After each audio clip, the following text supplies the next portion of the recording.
Facilitating alignment with OKRs, and what are OKRs good for? Well, most of you have seen this picture by Henrik Nieberg, which is basically about autonomy and alignment not being opposites, but being kind of different kind of variables. So you can have a lot of both, or you can have a lot of some and a lot of little of the other. So if we want to have a kind of agile organization, we want to have autonomy, but we also need alignment on what's our purpose, alignment on what our ways of working, and alignment, how do we feel about our context where we work. And OKRs can be a part of having alignment and shared understanding on our purpose, on our goals. And of course, when we go into the daily or weekly work inside the organization, these are the kinds of problems. Another fine illustration by Henrik Nieberg on if you don't have alignment, what kind of problems can you have? Although I have to say that it depends on the context if this is a problem or not. From lean software development, set-based design is when you have a lot of uncertainty, it can be good. If you don't know for sure if the tunnel is going to work, maybe you should also start experimenting with bridge building just to be sure. But in most cases, this leads to waste. And OKRs are for alignment of purpose, for the direction, bringing strategy to everyday work. And it has a long history from the 70s with Andy Grove at Intel. And Andy Grove actually got many of his ideas from Peter Drucker's management by objectives from the 50s. So it's not a new idea. And in 2014, the John Doerr's book, it kind of popularized OKRs. He told a story of Google adopting OKRs. So that was a kind of huge thing, but the history is long and maybe not that agile in total. So what are OKRs for? Aligning everyday development work done in teams with company strategy. And with development work, I don't mean software development work. I mean the work to develop the company, move it forwards in opposition, kind of in contrast with the kind of everyday work, keeping the engine running. You could say improvement work. And also for aligning development and improvement work inside the organization, inside a large organization. So for me, OKRs don't make so much sense if you just have one team or two teams. And they provide transparency, every goal and every objective of everybody is transparent in OKRs. And it helps focus on development and improvement work, because these are the goals and objectives for improvement development work, not for the everyday work. And usually when you have KPIs, we will talk about this a bit later, it's easy to kind of focus in the business, making money every day, and the development and improvement of the business, working on the business. There's not many things, structures to help you focus on that. So this is what the OKRs do. And how they do it? Well, OKRs consist of objectives and key results. And behind that, there's also initiatives, tasks, projects, experiments that you do in everyday work to reach your objectives and reach your key results, but they are not part of the OKRs. And what it is, it's kind of cyclic system of working towards your development or improvement goals. So you have cycles normally for 3 months. At the start of the cycle, you set your OKRs, and in the middle, you track them. So every week or every 2 weeks, you see in teams and for the whole company, are you going the way you want? How could you do things different to maybe go more into that direction? And after the 3 month cycle, you reflect on how it went. Did the OKRs we set 3 months ago make sense? Did we move closer to them? And then learn about your experiences and for the next cycle, improve this way of working. And as a timeline, it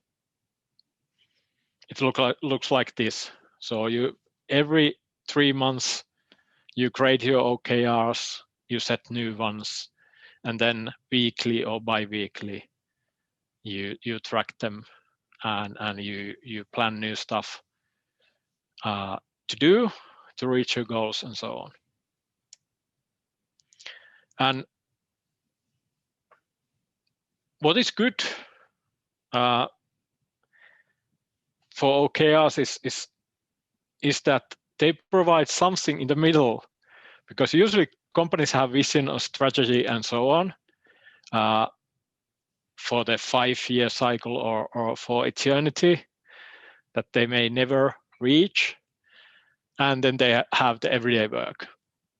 But objectives and key results kind of offer short-term development goals that you can actually reach and you can navigate to, that are in the same direction as the North Star, the vision or the strategy, but they are lots more concrete. So it makes it easier to work towards them and think about how could we as a team kind of go towards that goal. So some facts, features about OKRs. You define OKRs for the whole company.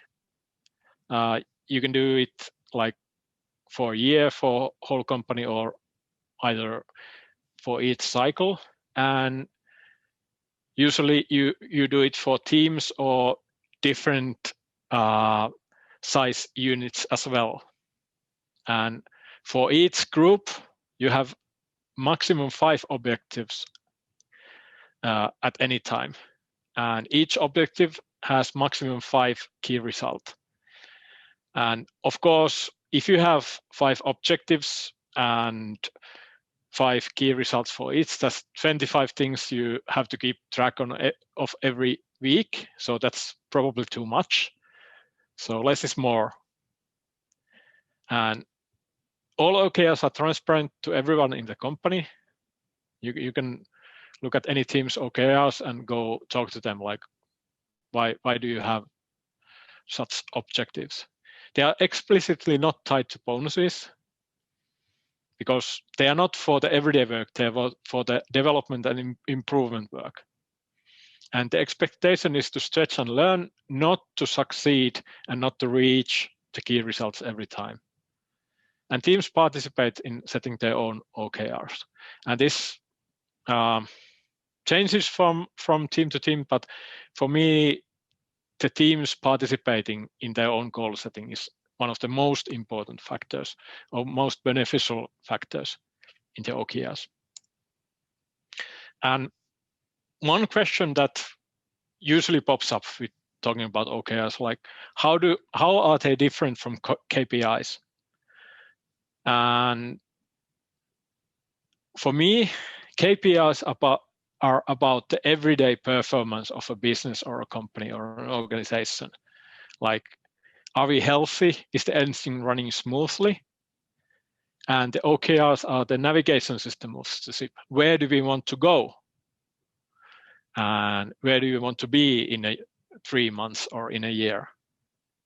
So they are about the future and about where do we want to go, where do we want to change, and the KPIs are about, like, do we sink or swim?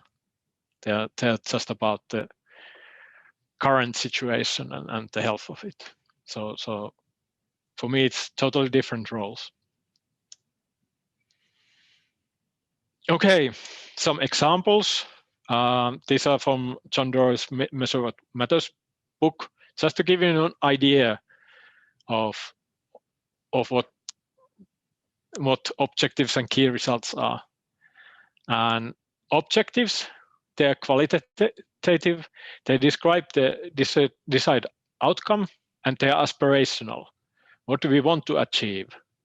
What kind of change to current state? And they can be hazy, and maybe should be hazy, not that strict and clear. And key results, on the other hand, they are quantitative. They either contain hypotheses on how to get closer to the objective or answer the question, how will we know we have reached the objective? So they are much more hypothetical and contain guesses about what do we have to do to reach the objective. They are trackable throughout the implementation cycle, so it's not like at this date we have launched our new product, because that's before that date it's no, and just on the date we can track it. And non-binary.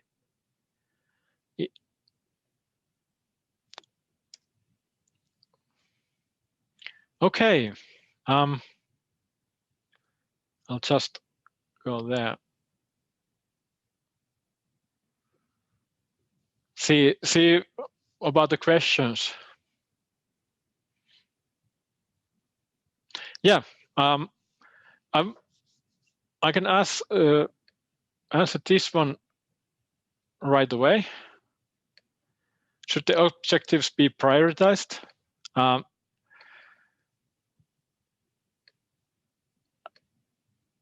In the OKR literature, no, but it's a good question. Like, if you have 5 objectives at a time for a group of people and they are not prioritized, is it good or not? So actually I'm gonna suggest trying prioritizing your objectives. It might be a good thing to think about. If we have 3 objectives, if we can only work towards one, which one would that be, and so on.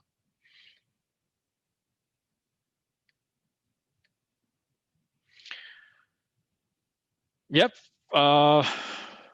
and I think this one, the prerequisites, I will talk about them a bit later.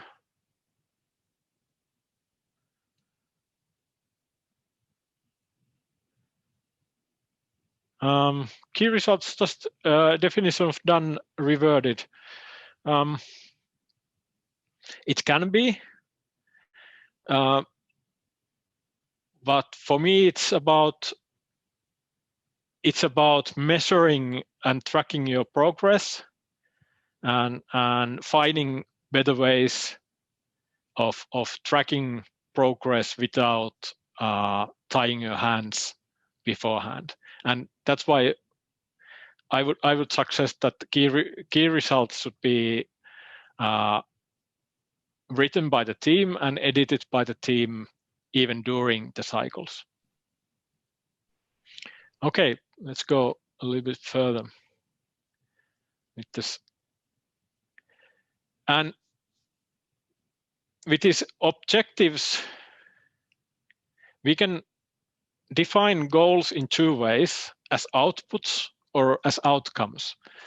And I think in many kind of goal setting exercises, we are setting output goals, like building a bridge in this cartoon by Henrik Niebuhr, or launch a product, or have a organization restructuring. And there are two problems with that. First, it ties the hands of the teams. They cannot use their expertise to find the best solution. And the second is, you don't know why you are doing it necessarily. You are not understanding the why of it. So it might be better to describe the objectives as outcomes, like not building a bridge, but crossing the river. We need to cross the river. And it provides freedom for experts to come up with the most suitable solution in the context. And that is what we want. And some outcome-based objective examples. And the outcome is actually, it's a desired specific change in some stakeholders' behavior. And the level of detail when formulating the objective depends on the context, of course. And these are some examples. Our freemium app users will subscribe to paid plans. Our managers will help our experts grow by offering high-quality one-on-one sparring meetings to experts consistently, and so on. So yeah, actually the second to last one is both an outcome, and there's also an output specified. So it's not the best example. You get the idea. Finally, before we get to the exercise, some thoughts about what OKRs are good for, and what opportunities do they offer, and what kind of pitfalls or risks there are. Opportunities: creating shared understanding about strategy and direction. Setting OKRs demands having a lot of discussions between executives, leaders, management, and teams and experts. And that's a good thing. That's maybe the best thing about OKRs for me. You're not doing these exercises yourself. You're doing together with other people in the organization. And the short cycles, 3-month cycles, they enable organizations to start experimenting right away with some pilot teams, as you discussed earlier, and inspecting and adapting and learning as you go, instead of analysis paralysis, where you think about your vision for 6 months and goals for 3 months and don't do anything. It's a good thing that the OKR cycles are called implementation cycles and not planning cycles, because you just use a couple of days to set the OKRs, and then you try to implement them. And they provide organizations with transparency. The goals are not tied to bonuses. That's good. And they are for development, not just for performance. And learning and failing is acceptable by the framework. Of course, implementation might vary within each organization. But the risks are, I think that objectives and key results, they are not a rich form of expression and modeling. They're just words, one sentence, another sentence, and so on. So you might want to think about other ways of modeling, also your vision and strategy and so on.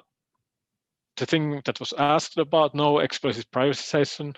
So if you have too many objectives and key results, you might not end up getting anything done because you are not focused. And the key results, the numbers may make people forget the objectives themselves if you kind of concentrate too much on the key results. And if you do this top down and the OKRs are dictated to teams, it's kind of loss of autonomy, motivation, and commitment will kind of come from that. And I've heard about these kind of implementations of OKRs, so I wouldn't recommend them.